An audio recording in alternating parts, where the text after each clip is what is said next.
This an all-out blitz, real hard hits, them other podcast trash, we gon' make them all quit. We cover all the topics with intelligence and logic. I know you wanna score, but ID gon' stop it. We from Texas, so that mean that we Texans. Breaking down the X's and O's, our profession. No complaining, just training, you see the progression. They had a Pro Bowl for talk shows, we get selected. We gon' celebrate every win like a birthday. Ray J with the news, first with all the updates. Spin move on the competition, yeah, we juking them. You not really in touch if you not tuning in. This is Crenshaw, Briggs, and VT. We want the touchdown, we not trying to go for 3. And it's best if you get up out the street, cause them bulls out the pen and they bout to stampede.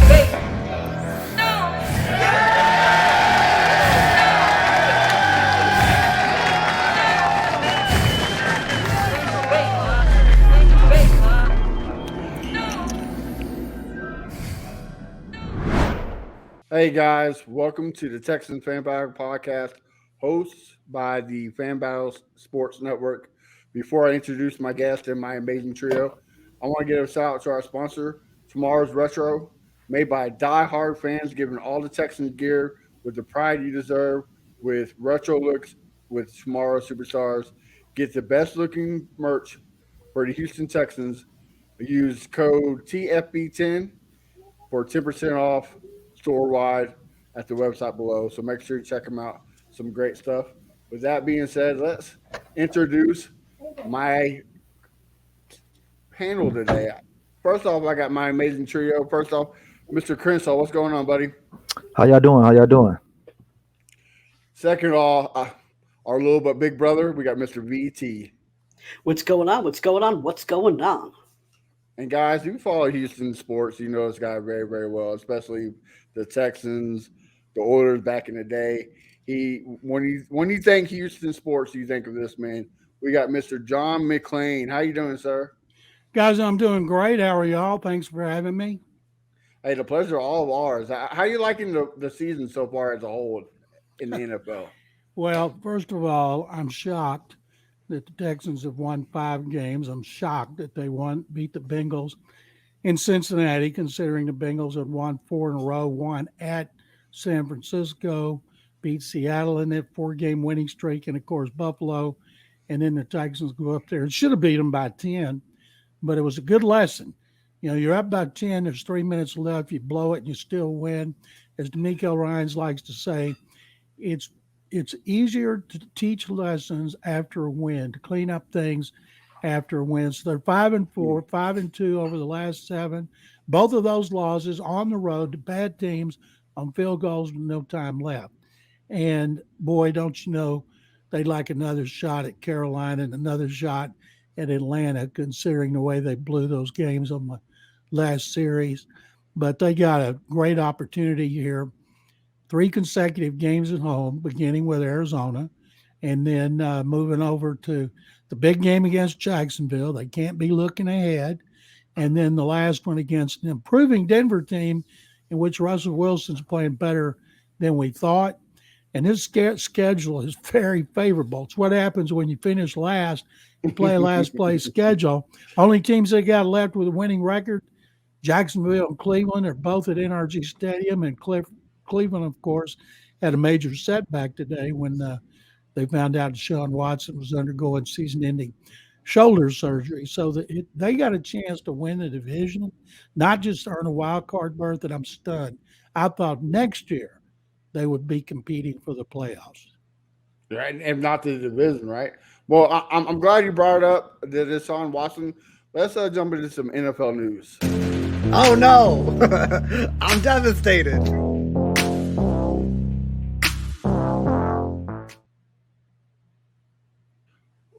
Well, Mr. McClain, you kind of broke the news. Deshaun Watson done. Their odds have went down dramatically. Do you think Cleveland is still a contender for the playoffs in the division, or I do, because they've been winning without him. He's been in and out of the lineup. P.J. Tucker was terrible. 1 touchdown, 5 interceptions. They won 2 of the games. Their defense is great. The best in the NFL right now, even better than Pittsburgh and Kansas City. Jim Schwartz, in his first season, is doing a tremendous job. They've been healthy on defense, and they run the ball. Losing Nick Chubb and Deshaun Watson, you think they got no prayer. And Drum Ford and a great offensive line, they've been able to run the ball. When you can run the ball and play great defense, you're going to play a lot of close games, and you never know what's going to happen. Now they're going with Dorian Thompson Robinson in this game, a rookie second start he'll make. And he was terrible in his first start. But boy, when the weather turns bad, you need a running game and you need a defense when you're playing all those games outside in late November, December, and early January. So I think they will. Their schedule is very favorable. And so I think they'll definitely be competing for a wild card. I do not think they're going to win that division. I still think Baltimore will win the division, but the Browns are still going to kick some serious butt along the way. Everybody's butts at the Texans, right? Everybody but the Texans. BT, what about you? Yeah, like John said, DTR looked horrible in his first regular season start, but he actually looked really good in the preseason. Obviously, preseason is different from the regular season. You go against backup and stuff. So he has the athleticism to actually help this offense out. He has his legs, so he could be a real threat still in this offense. As John said, their defense is amazing. You know, we're going to have to go up against that defense, and to tell you the truth, that's the team I'm most worried about going up at all on the schedule is the Browns, because their defense literally puts points on the board, right? Their defense, I mean, I know their offense is lacking, but their defense like puts up pick sixes like it's nobody's business. So I am worried about their defense. How it affects us, obviously, is, you know, Deshaun Watson was a great quarterback at one point. He hasn't been since he's been there. He's been playing poorly.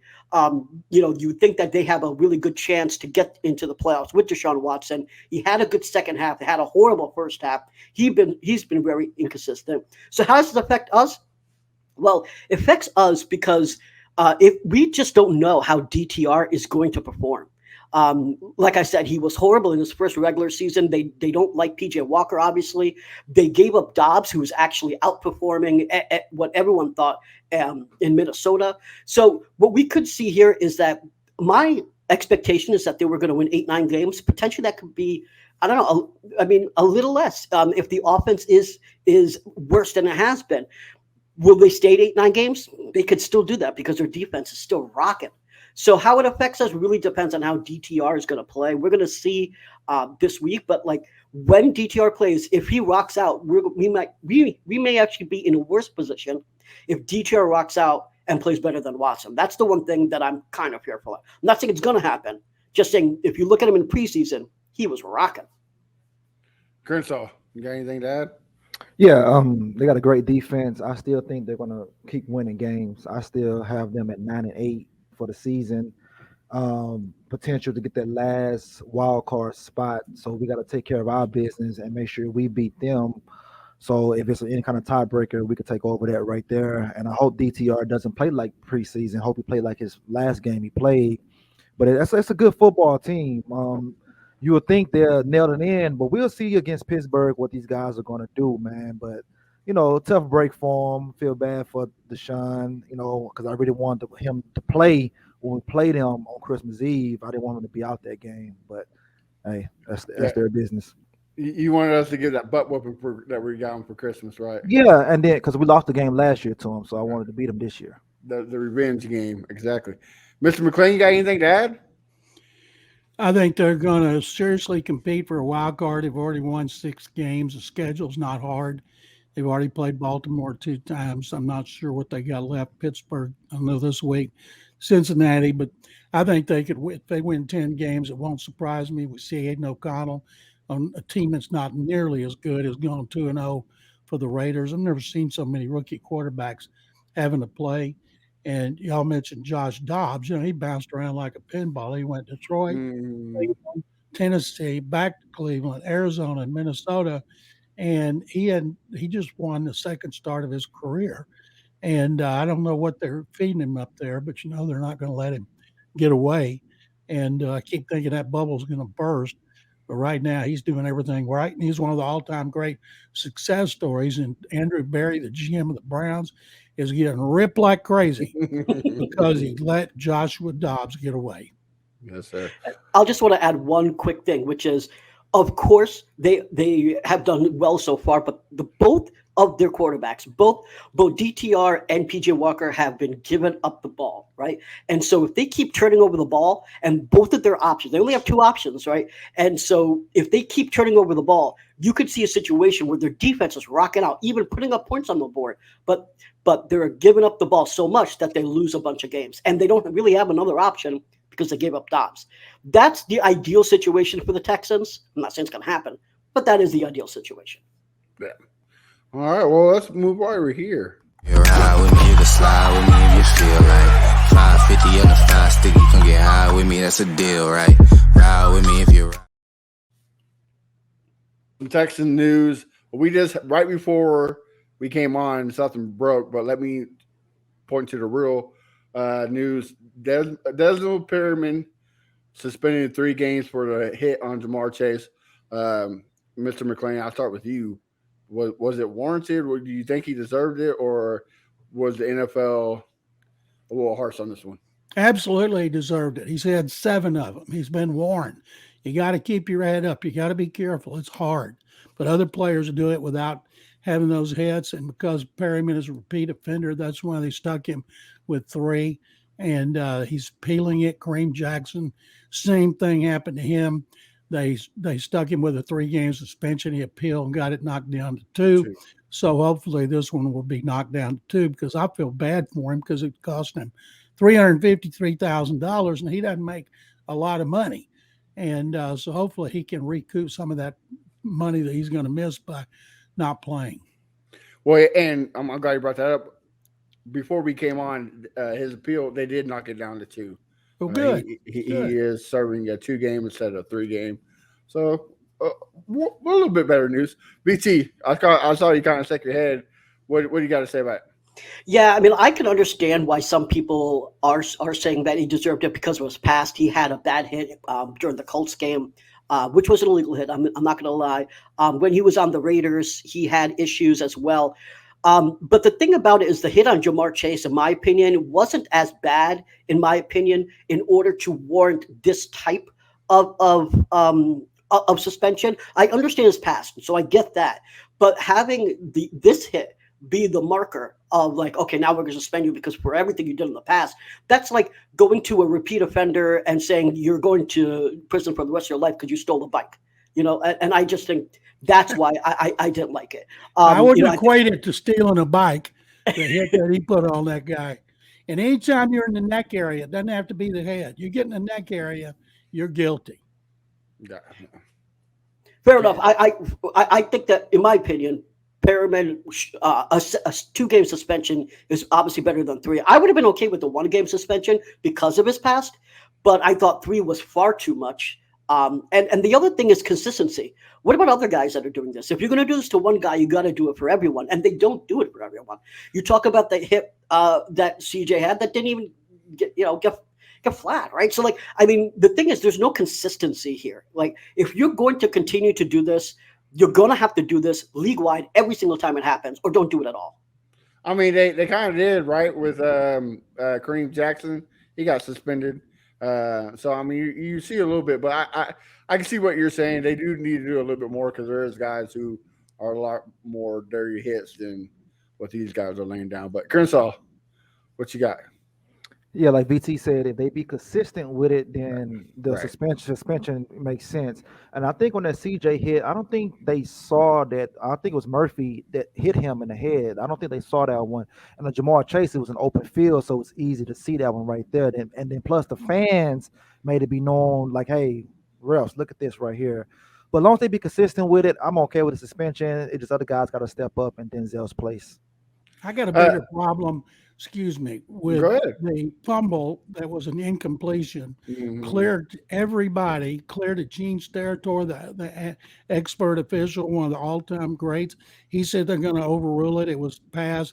Trent Green, the analyst, said it. Kevin Harlan said it. I've never seen a fumble go that high in the air and go 10 yards down the field. I was talking about a lack of consistency. Overall, officiating is bad. across the board. Don't know what Mhm. can be done about it, but it's amazing how many things they miss, and that one was egregious. Yeah, because I mean that took points off the board that could help us, put the nail in the coffin even more. But like you said, it was a horrible call, and so we call it. Chris, were you going to say something? Yeah, even to the Robert Woods touchdown, that was a horrible call. Did he step out of bounds? Because I Yeah, didn't see it. he did. And He that's the did. rule. It's black and white. There's no just a teensy bit. And plus, they didn't have a camera for everybody to see it on the inline, which is ridiculous to not have a camera where you can see everything that Right. happens on the back. But the official was right there. So that's the rule. They can't do just a little bit. And boy, it's a great pass and a great catch. Yeah, I will say this: my issue with it is it wasn't necessarily just the call; it was the way the call happened. Now I'll explain that. You're supposed to have multiple views because in one view it looks like he's out, in another view it looks like he's in. And from my understanding, you are supposed to have multiple views in order to call that, and they didn't. So that was my concern with it. It wasn't necessarily just that he was out; it's that it's that you didn't have enough evidence to say that it was out. well, I don't think That's that's why they couldn't change it because they didn't have enough Yeah. views. So But if they just said touchdown, they wouldn't have changed it. gotcha, well, gotcha, gotcha, gotcha. You're and, right. and plus You're right. I don't think they really reviewed for to see if he was stepped out right. I think it was to see if the defender tipped the ball first because they said that he stepped out, but they thought the defender tipped the ball I did too. I into did too at Woods' first. hands. So that's what they reviewed, not Yeah. that if he stepped because the line judge was right there and he threw his hat off. Which I agree with Mr. McClain. You should have a video right there, right? You Have should. one. You have one on the pylon. You should have one right there just for that reason. I mean, there's been a lot of people going out of bounds this year, so you got to have something to help, make the right calls down the road. I agree with Bill Belichick. Every year he tries to get the NFL owners to approve that you can challenge any play. It doesn't make the game longer. You have the same number of challenges, same number of timeouts, but there's a lot of things they still can't challenge, and it's preposterous to not let them do that. Yeah, Agreed. and that's the tough thing, though, right? Because they did try to allow it where you challenge penalties, and the referees, I guess they didn't like it because I think what they overturned maybe 3 and all the penalties that they got challenged. So I I hate that they won't accept the change on the referee spot. Like you said, what needs to be changed, I have no idea, but at this point, you're costing games, and it's a Well, little. I like the fact that everything is decided in New York. Nothing's decided on the field, replay, or nothing. And Right. that's why I don't understand how that fumble wasn't overturned because they have in New York these monstrous high definition screens for everybody, multiple people. One guy makes the decision, and he's supposed to make it quick. And how you could miss that, just I'm still confounded by it. Yeah. Well, I don't want to spend too much on this, but I just want to address this really quick because a shout out to 5 Points Vince. If you guys don't follow that YouTube channel, they actually went into this a little deeper. If you want to check out that video, go right ahead because I'm basically going to regurgitate what they said. And what they said was that if you look at tennis, for example, the reps are fixed. Right. And on top of that, you also have someone overlooking them. When you talk about a game like football, you have the reps that are completely moving. So they're not in one angle at any given point. They don't see the angles that we see at home. We see it from, 4 or 5 angles. They're making a decision like this. Not every single decision goes to New York. And then you also have an issue of reps have to be athletes themselves to keep up with the play that's going on. And you have these referees, a lot of them are older. They're not 21 years old like these athletes. They're 45 and older trying to keep up with these athletes. So they're also older as well. So you put all of this stuff together. You have older refs, you have refs that have to be athletes themselves, you have bad angles, and you have the views plus we see it in slow motion. They don't see it in slow motion until afterwards. And so everything looks different when you're able to take the benefit of slow motion, different angles, looking at it from 3, having 5 guys explain it from the booth. I bitch about refs a lot. But after watching that video, I kind of am like, maybe he's got a point here. Tennis also uses electronics on all of its sidelines and end lines that the NFL doesn't. Yeah. I mean, that's why I'm a person that says just don't let the game be decided by referees, like the Chiefs game, the Colts game. Like if the game's on the line and it's decided by a referee, there's a point where you allowed it to. So I do want it to be improved, but at the end of the point, there's different ways to keep the referees out of the game. So, well, let's move on. AFC Player of the Week, Mr. Devin Singletary. John, deserved? Absolutely deserved it. Career high 30 carries, career high 150 yards for a team that couldn't run the ball worth a damn. And all of a sudden, they just abused the Bengals running the ball. It was the best job by the offensive line that had been pathetic run blocking all season. And now, when Dameon Pierce, if he comes back, I would not have him as a starter. I would have Singletary as a starter because he has figured out how you block, how you run in the zone scheme where everybody's going in one direction. You plant your foot, take off, and pick out the hole. The way it was when Gary Kubiak was here, and Arian Foster was one of the best running backs in the league, best in franchise history. So when Pierce comes back, I'm guessing they still want to run the ball a lot. Maybe give Singletary 20 carries and give Pierce 10. But until Pierce proves that he can run like that, Singletary better be the starter. Well, we had a person on the show that's been saying that since day one, since we picked him up, Singletary up. So, Crenshaw, you're right. John McClain just said the same thing you said. So, well, I just said it for now.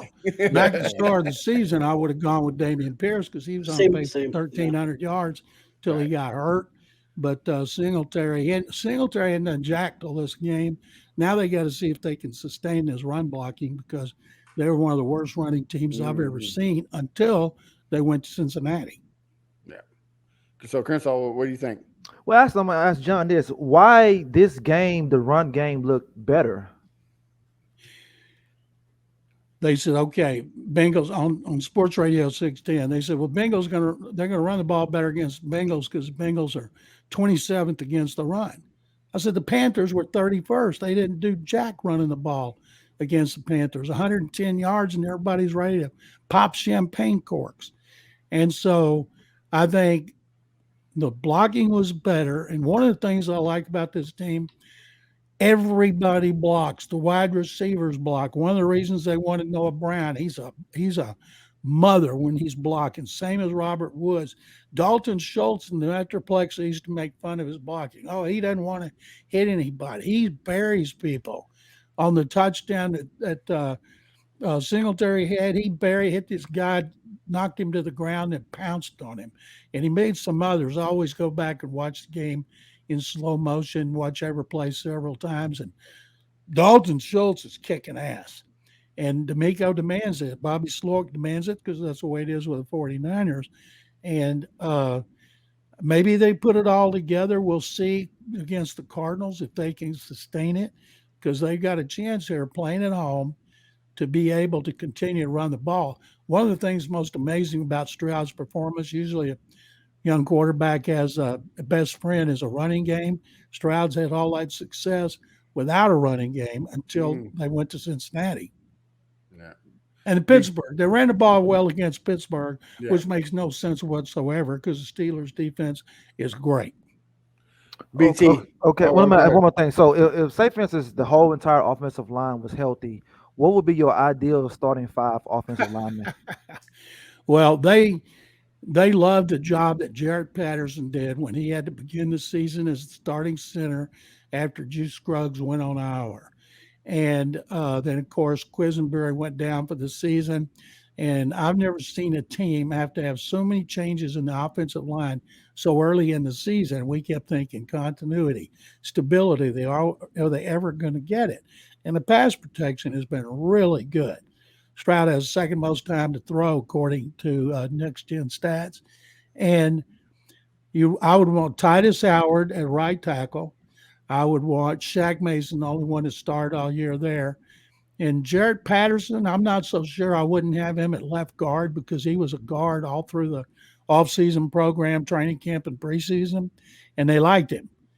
and have him at left guard, Tunsil left tackle, and put Scruggs at center because they say they want their best guys on the field. Michael Dieter has done a really good job at center the last 2 games. He grades out well in run blocking and pass protection. But I'm not sure who the left guard would be, but I know it's not going to be Titus Howard. He should be a right tackle. Absolutely. BT, what's your thoughts on Singletary? Yeah, so there are a couple of reasons why we did better. One of the things is Titus Howard actually had a better run blocking game this week. One of the best that he's had at left guard. But they also ran a lot of outside zone, and they were very successful at it. One of the largest runs was outside on Laramie's side for 22 yards. They ran another outside zone for 13 yards. They did change up a lot of things. We didn't use the fullback really because Andrew Beck was out. So I know this comment said that you should use Dameon Pierce like a fullback. We didn't really use the fullback, right? One of the things also is when you use a fullback, well, because Andrew Beck is not really a passing threat, something Leo, we've had him on the show before, stressed is that Andrew Beck isn't really a passing threat. So when you put Andrew Beck there, it's even more known that you're going to run the ball. So not having that fullback out there gives a chance to make defenses guess.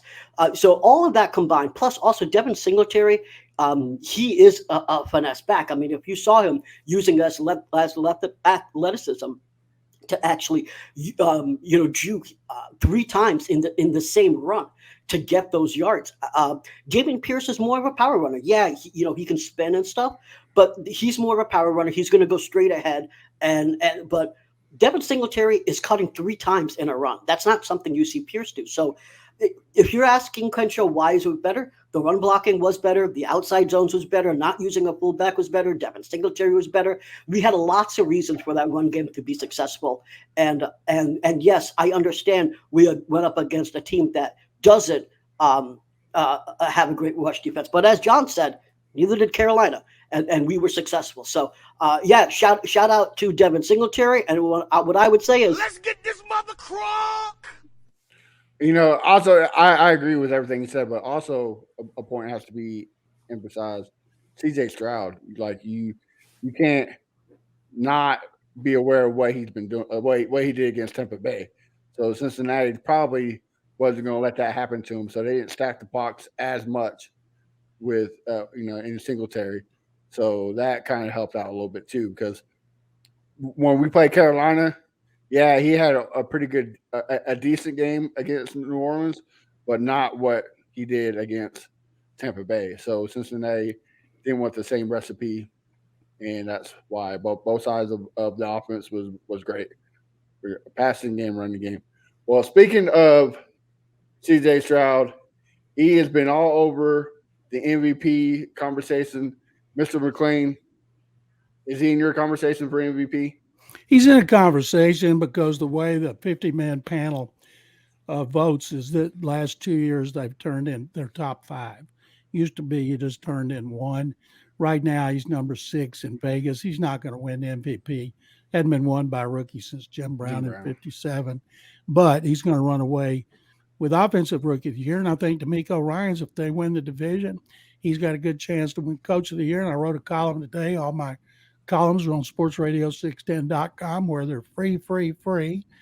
And I wrote about Nick Caserio. Ought to be in the discussion for Executive of the Year, and went over all the moves he's made, starting with hiring Ryans and drafting Stroud. And they got everything going on for him now. I'm doing a column tomorrow. I interviewed Warren Moon here last week about Stroud, and then I talked to Stroud today about Moon after practice, and he knows all about Warren. And so everybody loves CJ. He's got a great personality. He's nice, really nice guy. We like talking to him, like BSing with him around the locker room. And when he comes out to talk to us, he doesn't take over the room, but everything that comes out of his mouth is good. It can be entertaining, can be informative. He's funny. And we, and I say we, I'm talking about all the media, love dealing with the guy. He's been stunning at how much success he's had. And after that Carolina game where he threw for 140 yards, his season low, I'm like, whoa, boy, is he headed in the wrong direction. Then afterward, he told the media, I want to have more explosive plays. Bobby Slowick has made sure he's had more explosive plays that lead the NFL, and it's amazing. Guys like Noah Brown never had one game, 91 yards with the Cowboys all those years. Now he's had these two monster games the last 2 weeks. Dalton Schultz is playing well. I'm two guys that I can't wait to see more of, and it might be next year. John Mechie III and Xavier Hutchinson. Hutchinson's getting to play on those reverses. He runs those reverses so much better than Tank because he's bigger and he can break tackles. I can't wait till he gets a chance to catch the ball. We all thought going into the season they got to get more receivers. They don't have any good receivers. That's going to be their biggest need next year. And right now, Ben McDaniels, Josh McDaniels' younger brother, is doing a great job coaching those wide receivers. Oh, yeah, most definitely. I'm glad you brought up GM Nick Caserio and D'Amico and the whole the draft. Recently, you went on a show with NFL Network. NFL Network. I forgot, drew a blank. You actually get a lot of backlash from him. Kind of surprised because we kind of agree with you. Tell us what really happened pre-draft with the whole Bryce Young and CJ Stroud. Well, I've said on every talk show, every story, every Twitter that I think they'll never admit it. They were going to take Bryce Young. And so I told the NFL Network this week, and everybody's acting like it's a big deal. And it's been what I've been saying going back to the draft. And but we'll never know what if you hold their feet to the fire. Of course, they're going to say they wanted CJ all along. There's one school of thought out there, conspiracy nationally, that they wanted that S2 cognition test leaked to maybe keep Carolina from taking him. And of course, it's not true because it was one of the worst things that could happen to a young guy. People saying he basically is dumb, he can't diagnose, and he's been great at that. He is a terrible advertisement for that S2 cognition test, and they don't even subscribe to it. Only 15 teams do. This company's based in Nashville, and I don't think people are going to put a lot of stock in it if agents even let them take it. And I'm guessing there's not going to be an agent that's going to let his player take that test unless he's damn sure he's going to score great on it like Brock Purdy did. But Stroud handled it all like he handles everything so well. He never changes. He reminds me so much of Warren Moon. Warren's demeanor. I told Warren last week, I said, I've known you for 40 years. And I said, I look exactly the same. And man, what happened to you? And we're talking about, and the more I talked to Warren, the more I thought about it. And I told him, I said, Stroud, they haven't met. I said, Stroud reminds me of you. He's a cool customer, no matter where he is, whether it's chaotic in the pocket, throwing on the run. You don't see emotion from him while he's playing. You see it after they score. And Warren was the same way. Yeah, I'm glad you brought that up too. I seen somewhere on Twitter, I don't know if it's true or not, but me, VT, and Chris all said that Nick Caserio did try to move up to one twice, and both got declined.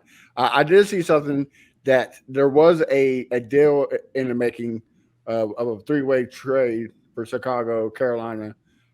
Houston gets number 1, Carolina gets number 2, and Chicago gets number 9.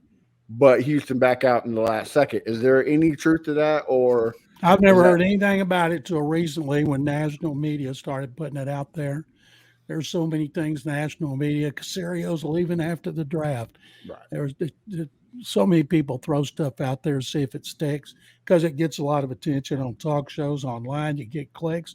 Maybe that's always true, but I certainly didn't hear it. Okay. BT, people always state it as fact. They don't say, well, I'm hearing this, or right, it could have happened. They say, this is what was happening, and there's no way anybody's going to step up and tell the truth. Right. Yeah, exactly. BT? Yeah, so Jay Glazer said that Caserio's main quarterback was Bryce, and then there were other reports saying that Will Anderson was actually the the apple of Nick Caserio's eye, that he was looking at Will Anderson more than he was even looking at any quarterback, and that he wanted Will Anderson well over a year ago, prior to the draft, and that the conversation was that D'Amico was the one to actually step up and say, you know what, I think Stroud would be the quarterback that we should take, regardless of whether Bryce is there or not. I understand you may not know necessarily for sure, but what's your opinion? Do you think that D'Amico stepped in to get Stroud, or do you think that Caserio wanted Stroud from day one and didn't want Bryce? D'Amico has no power to make any decision. Caserio has the final say on everything, as I wrote in my column today. Now, he's smart enough to work closely with D'Amico. I talked to D'Amico about their working relationship and how Caserio has so much to oversee, he and his personnel department. And D'Amico could say, hey, I really like Stroud. You're not going to, a good GM doesn't force a player down a coach's throat because coach doesn't have to play him. On game days, D'Amico has control of the game day roster. If he got a player he didn't like, then he might not play him. And a GM, same thing. If the coach wants somebody really bad and the GM doesn't, coach is going to play him come hell or high water to show that he was right. I learned that from Mike Holovac, the personnel director of the Oilers, best I've ever seen, who became the GM. And these two work really well together, according to people I talked to behind the scenes. And, of course, D'Amico's such a good guy. And they're not going to agree on everything, but you figure it out. And, yes, everybody in the country loved Will Anderson after his sophomore year, which was just fantastic. And they needed a quarterback. They needed a pass rusher. And then the fact that Caserio could get both was just like Christmas came twice. And I remember reading a national guy who said the Texans have mortgaged their future, giving up a 1, a 2, and a 3, and I can't remember if there's another pick for Will Anderson. And I'm thinking, you idiot, don't you know what they got coming from Cleveland? That was never mentioned. I saw a lot of people ripping that trade for Will Anderson and not mentioning that they have Cleveland's number 1, like they're destitute in the first round. And Anderson has been great against the run. I can't remember if it's Next Gen Stats or if it's Pro Football Focus. Grenard and Anderson do the best job of setting the edge statistically of any twosome in the NFL. And you guys have seen Will gets a lot of pressure. He hadn't been able to close the deal on sacks. I remember Mario Williams had 4.5. JJ had 5.5. So I keep thinking once he gets 1, maybe he gets 2, and he goes on a flurry. And but boy, they love both of those guys, and they still have a number 1 pick. Yeah, one of those guys was Eric Froten. He'll be on the show next month, December 9th. So everybody make sure you check that out because we will let him hear about all this, especially since he came on the show. We'll rip him a new one for you, Mr. McClain. Crenshaw, what about you? What do you think? Well, he might not be the guy I'm talking about. So don't say I'm talking about him because I don't remember. I'm not familiar with him. This was somebody I know. So I couldn't say the name because the guy's a friend of mine. Yeah, Gotcha. Crenshaw, what about you? Not really. Pretty much everything was answered that need to be answered about this draft deal because that was a big thing on X, Twitter, or whatever you want to call it these days. But I'm glad that we got it resolved. But everybody's going to believe who they want to believe. Of course they are. They all have their own sources and everything. Everybody's wrong. Everybody's right. They love both of those quarterbacks, Yeah. and they had no reservations about taking Stroud. He had a great combine. Young didn't throw, but as soon as Carolina made that trade, everybody in the NFL knew that Bryce Young was going there. And I remember there's a lot of people in the NFL. I like paying attention to the guys that are on NFL Network or ESPN who used to be GMs or coaches or players to get their opinion because they've been through it all. And there were several led by Louis Riddick, who said Stroud was the best quarterback in the draft. And Daniel Jeremiah, who I respect as much as anybody, Daniel, I talked to him and he was telling me all about the quarterbacks. And Greg Cosell is the foremost quarterback authority in the media because he's been studying them at NFL Films for decades. And he loves Stroud too. So I figured they couldn't go wrong as long as they had the second pick.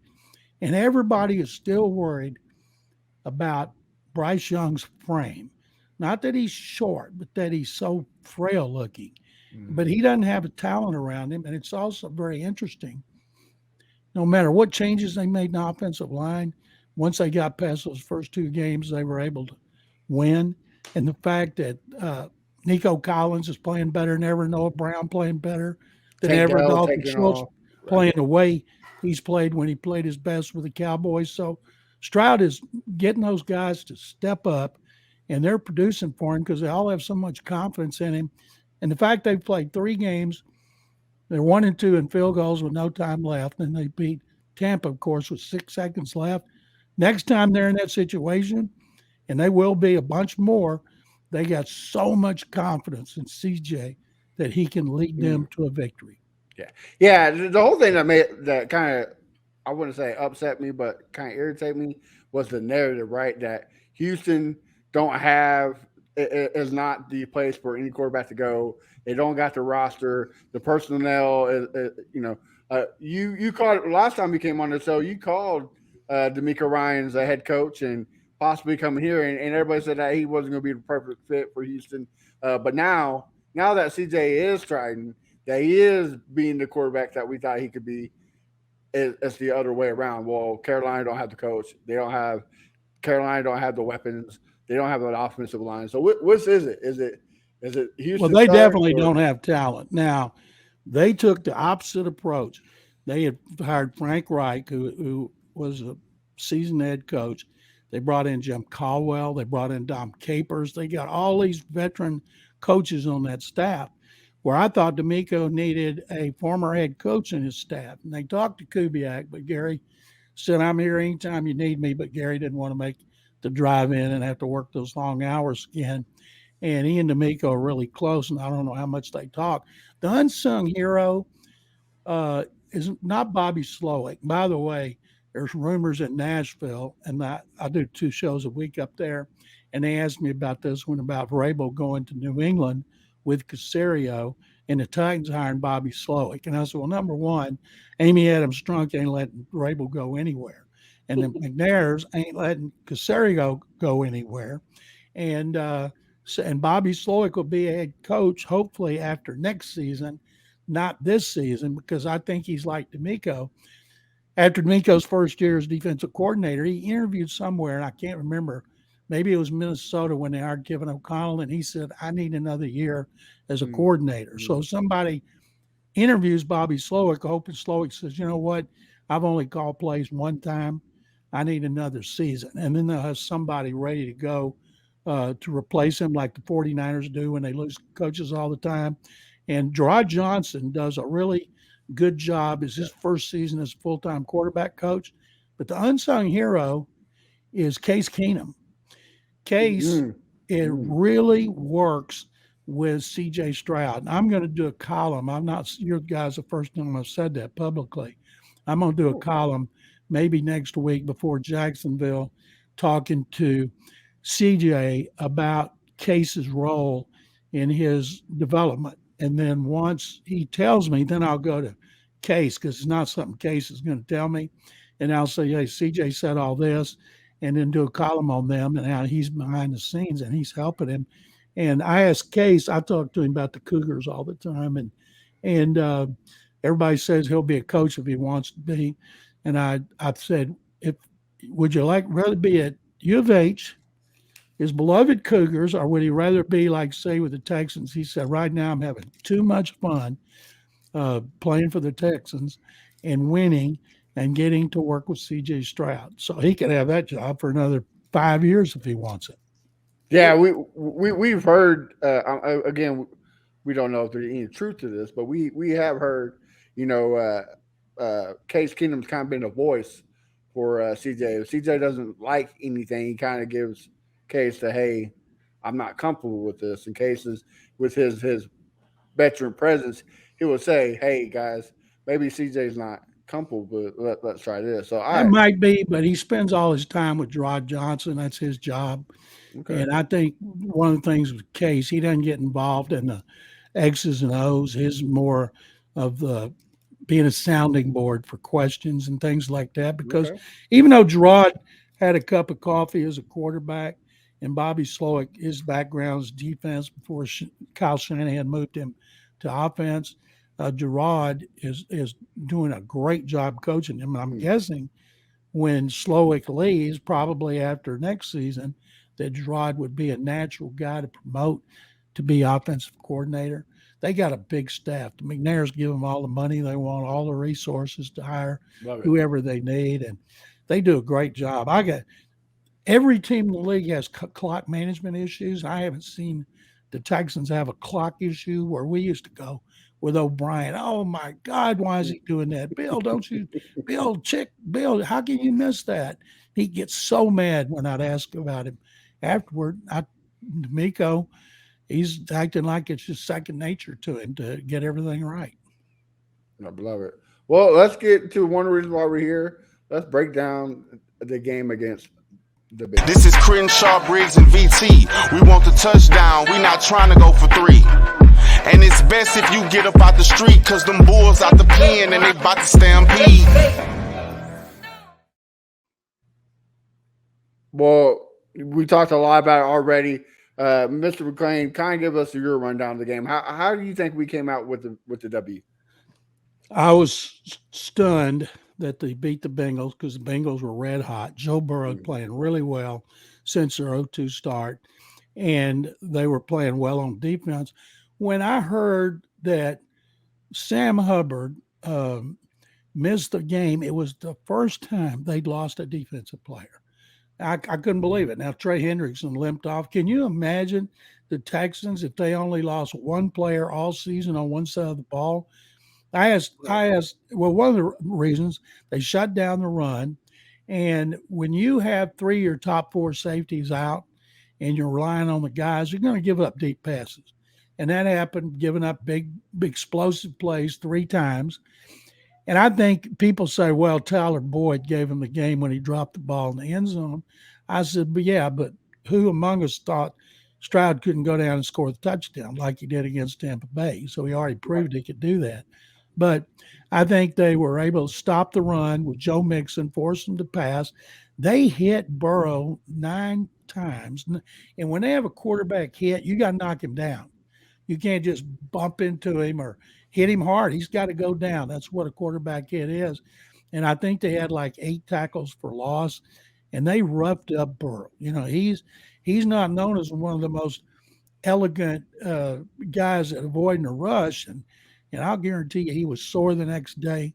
And I think being able to do that, and then when they got it 27-17, Stroud threw his worst pass of the season, and Burrow, I thought, with the 2 interceptions, one end zone, one in the red zone, that they were going to lose. And then when they tied it, I thought there's no way the Texans are pulling this game out.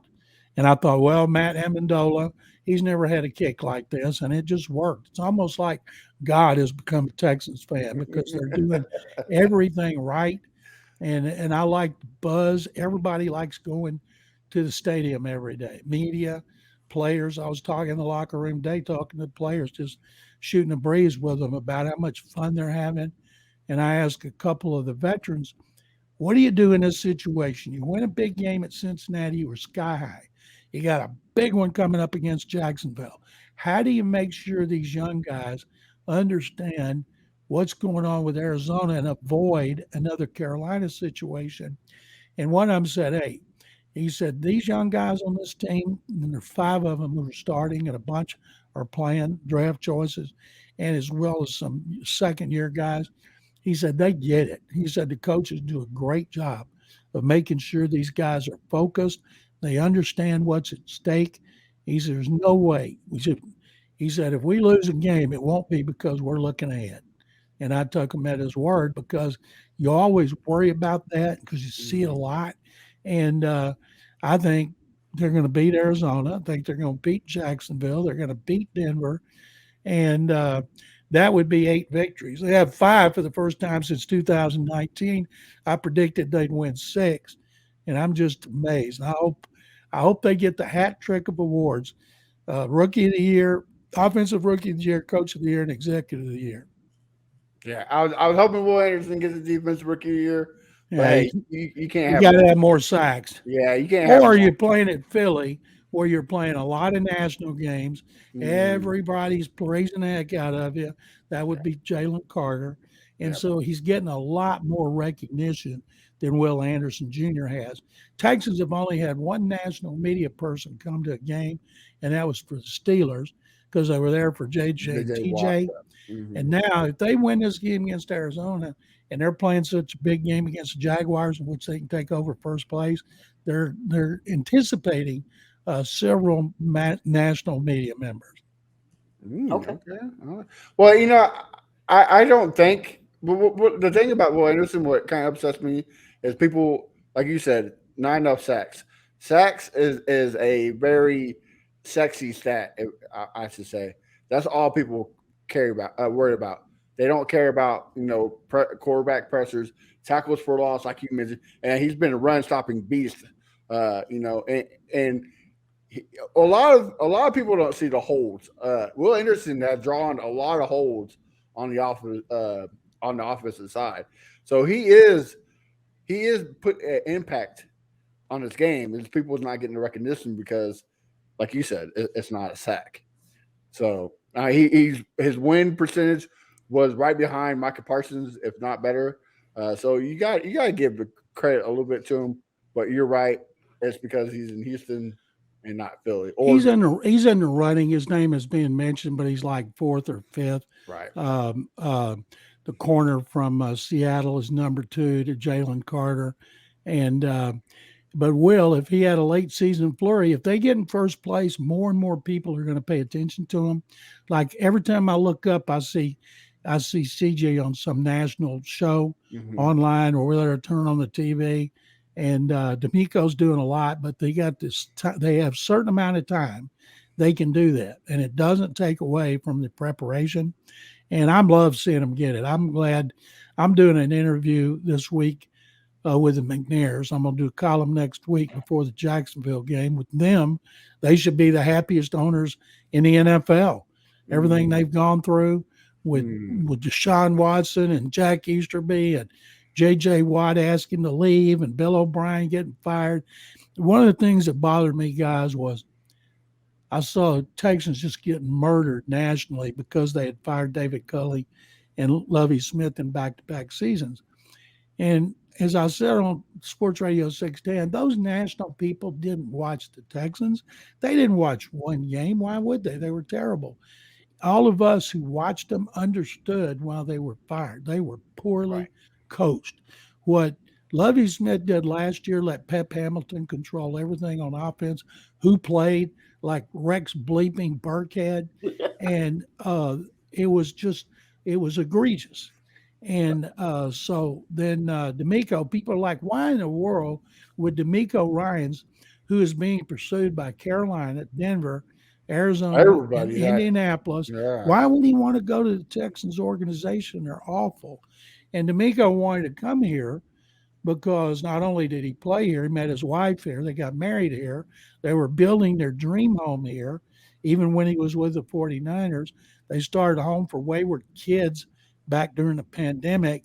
And so this was his dream job. And now people maybe will pay a little more attention to why they went through the coaches they did.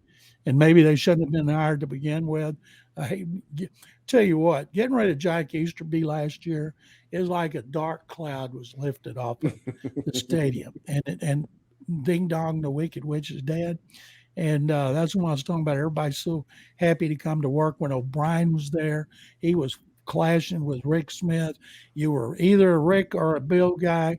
Then they run off Brian Gain and Chris Olsen, and they get rid of all these people. And people did not like coming to work. They're walking around on eggshells, waiting for Bill to blow up again. And now it's just so peaceful. Yeah, kind of like he blew up the Texans roster when he gave away DeAndre Hopkins. Yep. Crenshaw, what's your takes on the game, brother? We executed. The Texans of old would have lost this game. And no doubt. So that right there shows, film, practice, the whole 9 yards.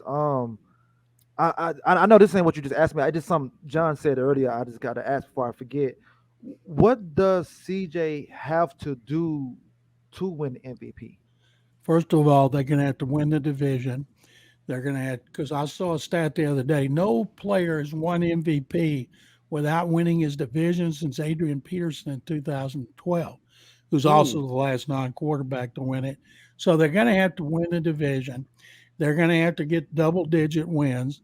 And the Coach of the Year award always goes to the coach who comes the farthest, and D'Amico's going to be it. And people are talking about the great job Kevin O'Connell's doing in Minnesota, and he is. But they won 13 games last year. Right. And and then everybody's talking about Dan Campbell. He's doing a great job, but they turned that around last season. And so they were already, everybody was picking them to win the division.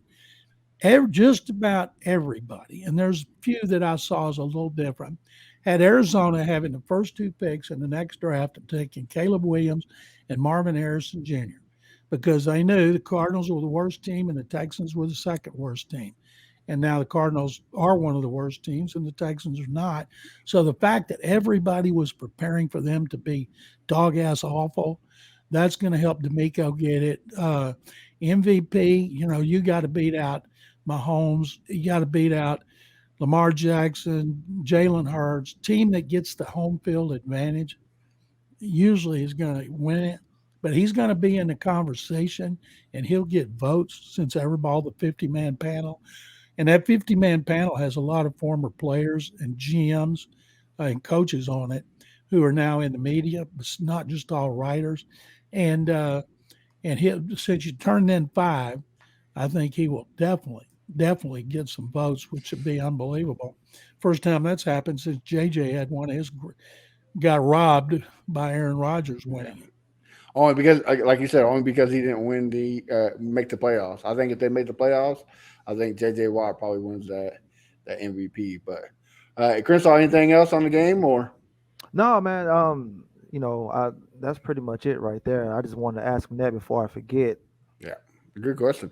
Well, the way he's going, it's not impossible. He's on a trajectory. If he can keep this up, he's not going to keep averaging close to 400 yards a game. And, if he throws for 275 and a couple of touchdowns. And another thing that always bothered me, people talking about before the draft, his lack of mobility. Well, if you studied, he rushed for 75 yards against Northwestern. He can run. He's showing it. He said at the combine, when he was asked about it, he said, I didn't have to run. I got receivers running wide open. If I don't get them the ball, I'm cheating those guys.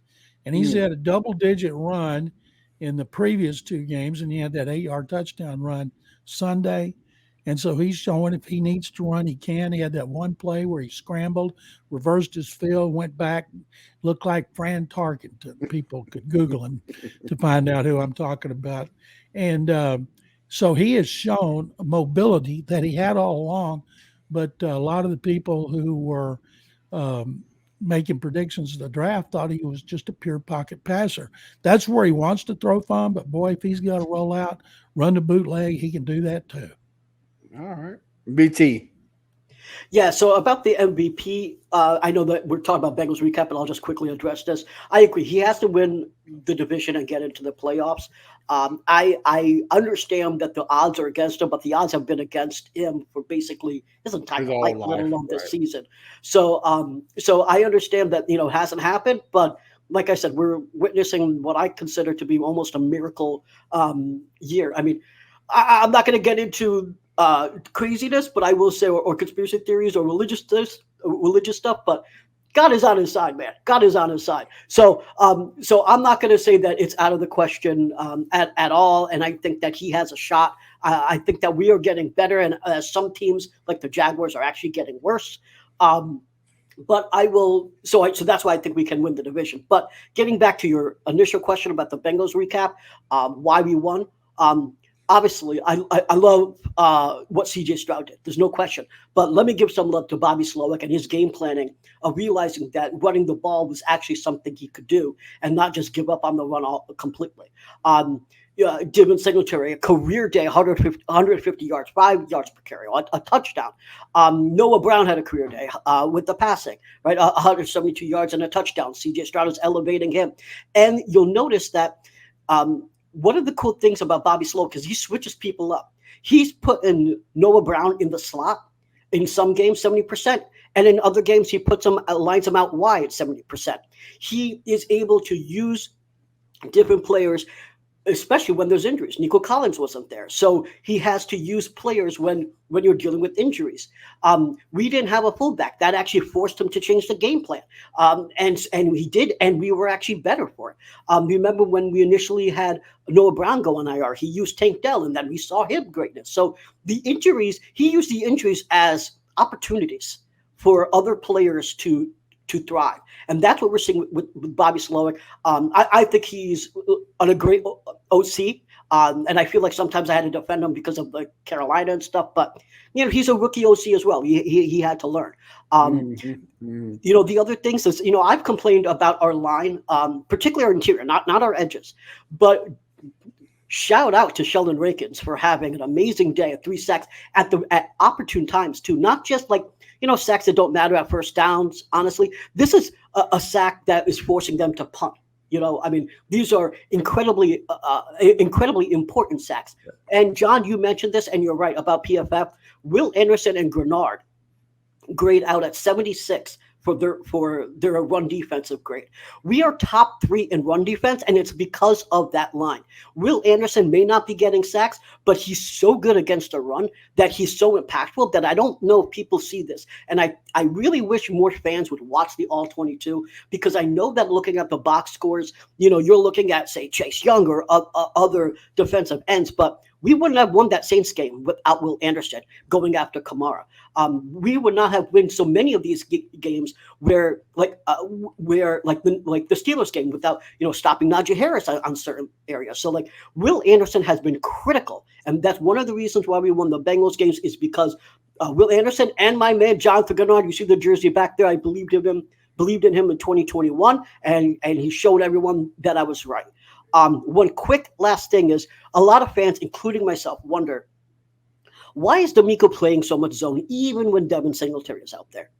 And obviously we all have to answer, and this is, to me, shame on me, right? So I'm going to say this, shame on me for questioning I can't say question. I always question stuff, but shame on me for thinking that that he was making some mistakes here. Well, the reality is when I dug deeper into the stats here, when Houston is in zone defense, they allow a first down just 32% of plays, which is the 8th best in the league. So they allow a first down or TD on 32% of plays when they're in zone coverage. The zone coverage works.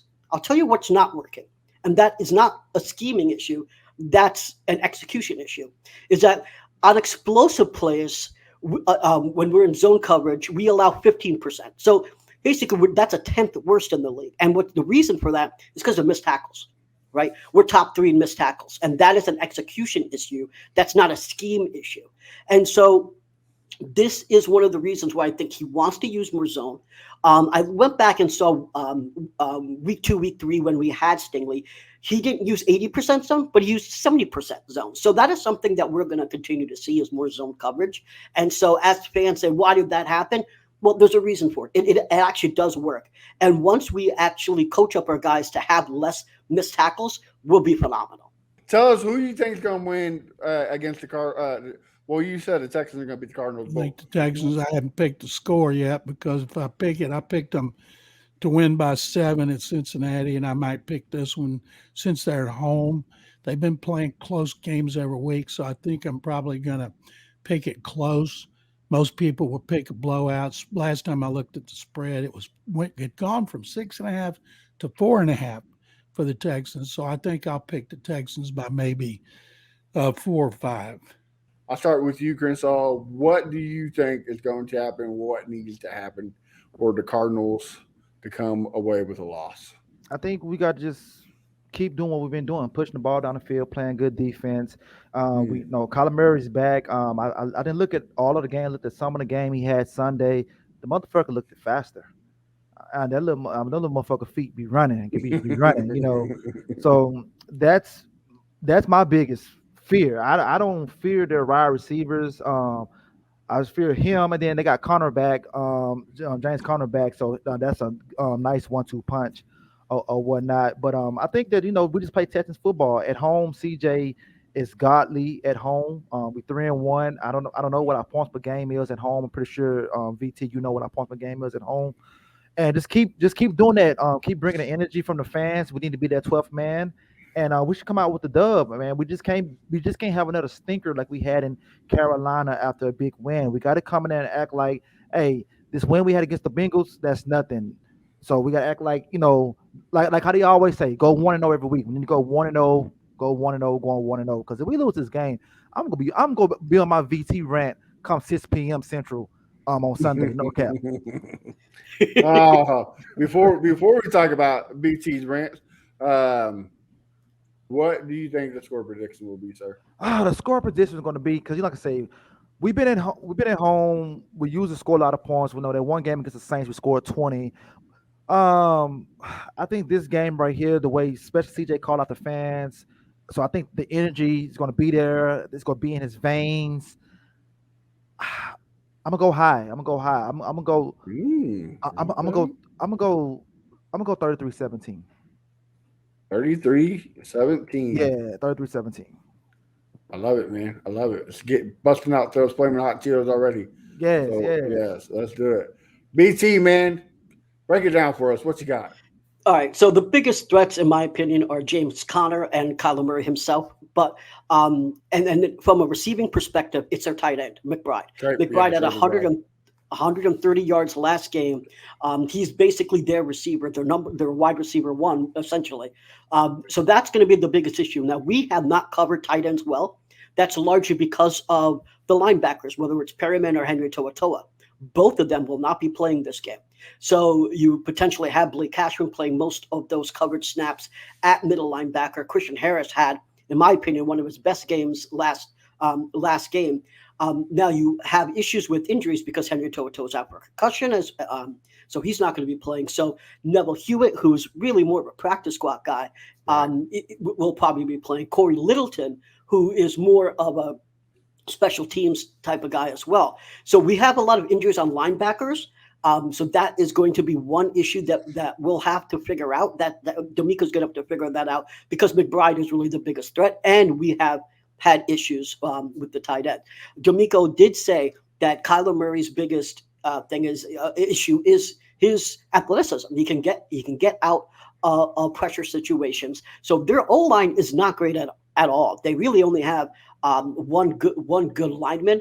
The right tackle sucks. That's where Will plays, so you could see some sacks there. But he's evasive. So I'm gonna actually say we see a lot of almost sacks from Will because this dude is evasive as hell. And if you saw the game or at least saw the highlights from the Cardinals game, he went on one of those crazy Caleb Williams types of evasive maneuvers to score the winning touchdown. So that is the thing. Those are the two things that I'm afraid of. Really, is Kyler Murray and the tight end. And I already talked about how good our run game is, but Connor's a beast. And so the question is, how much are they going to use the run game against us? That's the question. I already gave my prediction. I think it's going to be 31-20. The reason is because Budda Baker is the only dude in the secondary that really gives me any sort of threat on defense, right? Other than that, their defense doesn't scare me. Their D-line doesn't scare me. Ro Lopez is playing on their D-line. They're starting. They have so many injuries. He's a starter, all right? So Ro Lopez, who, by the way, I'm no hate to him. Like, he's a cool kid. He probably would have made at least a backup, a rotational guy if he stayed healthy. But my point there, I'm saying Lopez is he wasn't great here, and he's a starter right now for them. So their D-line doesn't give me a lot of doesn't scare me a lot either. They have one good outside linebacker, and that's it. So really, defense, they don't really threaten me. It's Kyler Murray, it's James Conner, and it's McBride. Those are the three threats that we have, and that's pretty much it.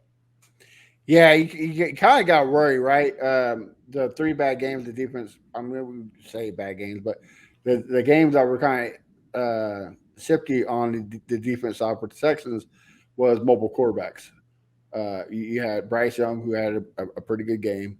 You had week 1, Lamar Jackson. He made a lot of moves with his feet. So this guy, you kind of got to worry about mobile. And this goes back to D'Amico back in his days in San Francisco. He always had a hard time with mobile quarterbacks. So that's one thing you got to worry. Am I worried? Yes, but am I concerned? No, because the Cardinals did that against a beat up Atlanta Falcons team. Yeah, their secondary is pretty good, but again, it's beat up, and their rush defense is not that great. I think ours is better, and plus we got D'Amico Ryans with another day of game film, another day of preparation. So, and like Kershaw said, he always says, "Go, you're 1-0, start fresh, move on." But the way to win the game is the same game plan in San Francisco. BC's right. Cardinals defense is nobody. Like, you got to play in a lot of zone runs with Singletary and let CJ eat. Separate CJ. Like, dude, let him cook. Noah Brown. He is on the injured list as questionable, but if he plays, let him eat, let him do what he does. Nico Collins told a reporter on Fox News, I believe, that he's coming back, so that's another weapon. Yes, we got Perryman and Henry T out, but dude, Christian Harris and Blake Cashman has to be the comeback players of that defense. Like, these guys are playing lights out, and I don't think they get enough credit where it deserved. So to me, I think this is going to be a bigger blowout than the Steelers game. I'm going to say 31-6. Texans walk all over them.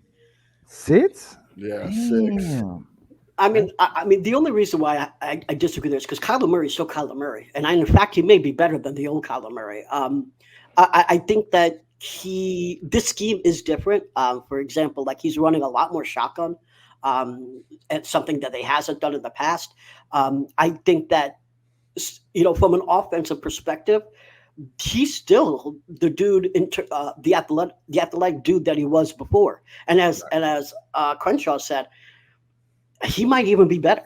So I'm not going to say he's not going to put up points, because he's going to be like Thor, man. I'll do it myself. I mean, he may not have the squad around him besides McBride, but he could scramble. And our linebackers aren't great at quarterbacks that can scramble, because first of all, we're hurt there, and secondly, we miss a lot of tackles. And plus, we play a lot of zone where the mobile quarterbacks can eat. But here, I'm going to play like you just picked the play out of Crenshaw's playbook.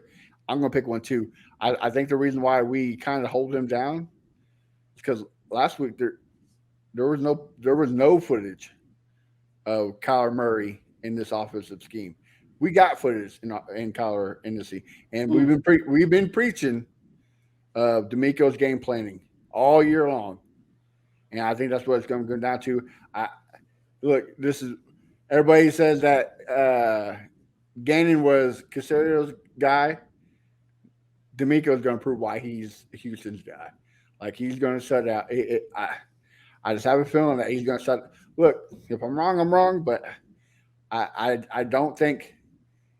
Yes, Murray is a good quarterback, but he's not on the level of a CJ Stroud where he elevates his weapons. And I think this proves to you.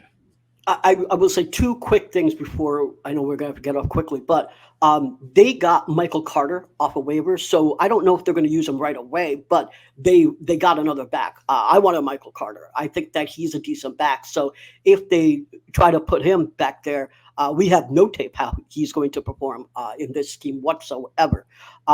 So that's one thing. And the other thing is, just the any given Sunday aspect is they beat the Cowboys. Yeah.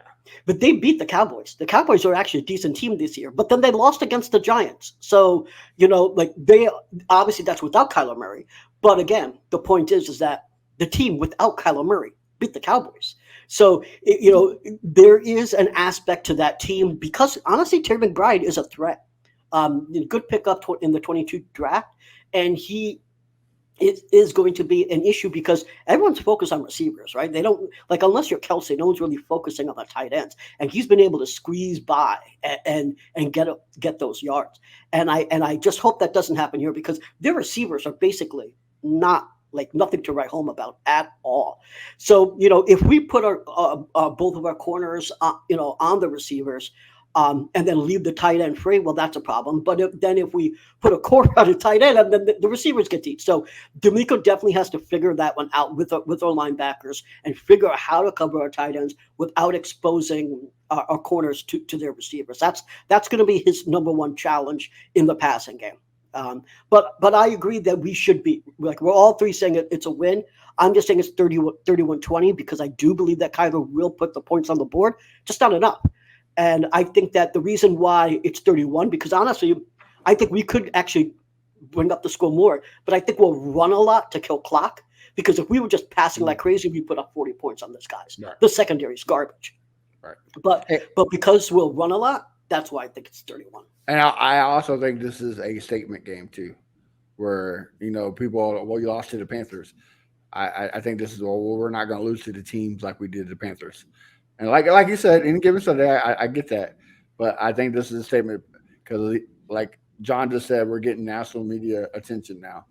This is where it's time to shine. And I think that's what's going to happen, especially with CJ wanting to continue his MVP talk. So, yeah, mark it 31-6. Crenshaw, what do you got? Just two things. What was your score prediction real quick? Oh, I had 33-20.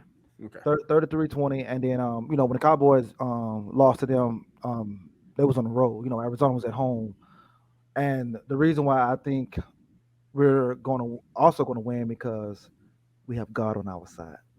Yes, battle tested.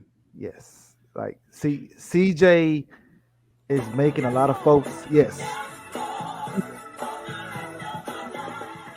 The Texans PR, if you're listening, I think for the rest of the home games, instead of giving us tiles, giving us little fingers and all that. Are you going where I think you're going? Yeah, just give out holy water.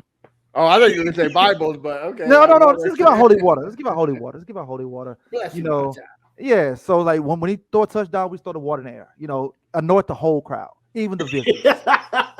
Just do that right there, Bro, hold on. You might be on something. I'm telling you. You might be on something. I'm telling you, bro. That might be like the greatest PR idea I ever heard. Like, give put that bottles, out. Little bottles. Yes. Of Texas right there. Texas holy water. Touchdown. Oh, bro. I'm telling you. Some people gonna get a lot of people gonna get annoyed. They're gonna get annoyed. So the only way it will work if we keep winning. Now you start losing, they're gonna talk about it, just like with Letterman jackets. If Letterman jacket would have won, they wouldn't say shit. But we got blown out. We ain't seen them motherfuckers since. They ain't even sell them motherfuckers. You know what I'm saying? So hey, PR, y'all listening? Holy water, let's get it cracking. I love the idea. You got me sold. Also, just to remember, we haven't won 3 games in a row in years, right? 2019, I think, was the last time we won 3 games in a row. So this would be the first time that the Texans win 3 games in a row. And so I'm definitely looking forward to that. I'm looking forward to continuing this streak for quite a while because we have to show the Jaguars that they are the frauds that I say they are. And so we got to continue beating these teams. But guys, again, thank you for coming on. Yes, Texas PR, money right there, wherever Crenshaw, holy water.